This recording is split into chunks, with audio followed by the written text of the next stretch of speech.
Hi Mom! So today I'm going to be showing you how to play the Lightning Thief Jeopardy game for your classroom.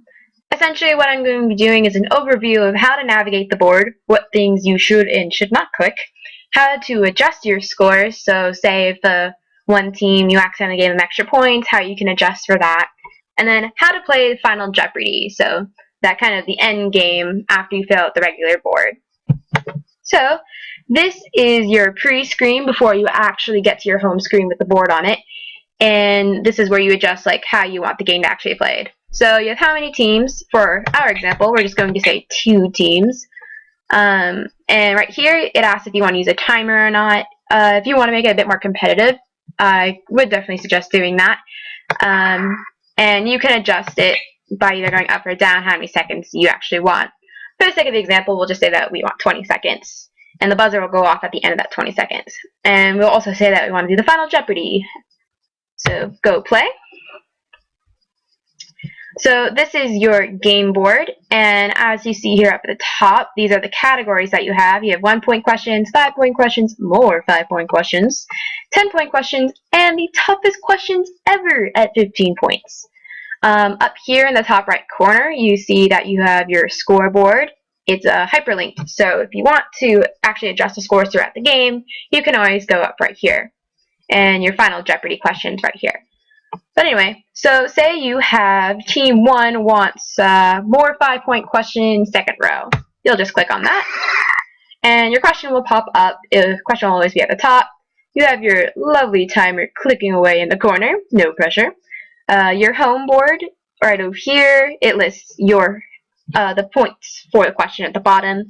Say you accidentally had clicked on that question already, and you're like, oh no, sorry, didn't mean to actually do that one. We already did that.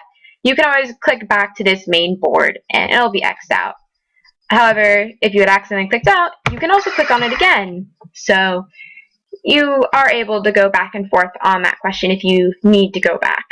So you just click your bottom right corner for the answer question, and the answer will pop up in the middle. The only place you can click to is the adjust scoreboard. So no way to get lost on this page. So you just click here, and you have your answer in the middle, and your team scoreboards will be up here. And I think the easiest way for you to actually adjust the scores is right down here on the bottom. So team 1, if they're correct, you hit the green button. If they were incorrect, you hit the gray button on the bottom. So since this was a 5-point question, if they got it correct, just see here, you'll see 5 points appears right up here. If for some reason they had got it wrong, you would just do that, and it'll negate the amount of points. So they could be at negative numbers. That would be very sad. Hopefully your students never get to the negative numbers. But yeah, so we'll say that they got it correct. If for some reason you need to use bigger intervals, you could use this way. Just keep in mind that using these arrows only moves up in intervals of 10. So it won't work if you want to move up by like 1 point or 5 point or 15 points. It's a little bit inconvenient. So if you look, see it adds up by 10. I would really just stick with using these buttons down here. The most likely thing that you'll do is that you'll accidentally click it twice. So it's just easier to hit the reverse button. So if you click this twice, gave them 15 points, you can just click it twice again. You'll go back down to 5. So that's probably the easiest way to do that. And then you just click back to your home button. And the main thing is you just want to keep going around the board until the point you have everything X'd out. So we'll just pretend here's a 10-point question. Click through. And we'll just up some of the scores. So say Team 2 has 30 points by the end, and I don't know, Team 1 has 25 points. Pretending all of these are X'd out, we will go to the final Jeopardy board. And this is where you'll actually do the wagers, just kind of like classic Jeopardy. So if you look down here, these are the final scores that we have, and you can type in however many points each team wants to wager. So say Team 1's like, well, we're losing, might as well put in all of our points. You just type in 25 points. And then say Team 2, a little bit more cautious, they kind of realize they're in the lead, so they want to give themselves a little bit of a buffer. They're going to actually also do 25 points, so they have 5 points left over.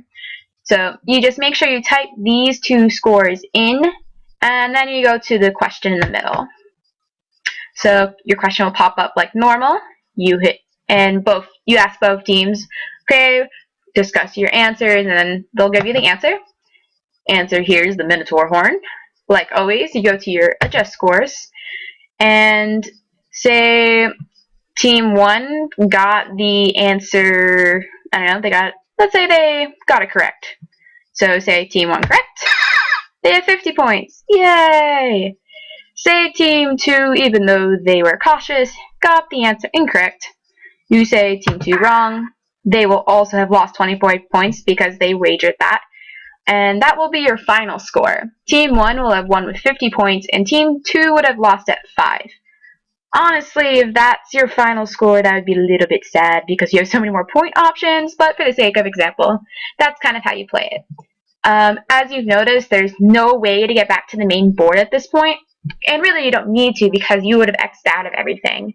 You already went through all the potential questions. So that would just be the final scoreboard. And for your next class, you would just open up the link again and it'll give you a brand new fresh board, new pre-screen to set everything up. So I hope that was helpful and have fun playing with your class.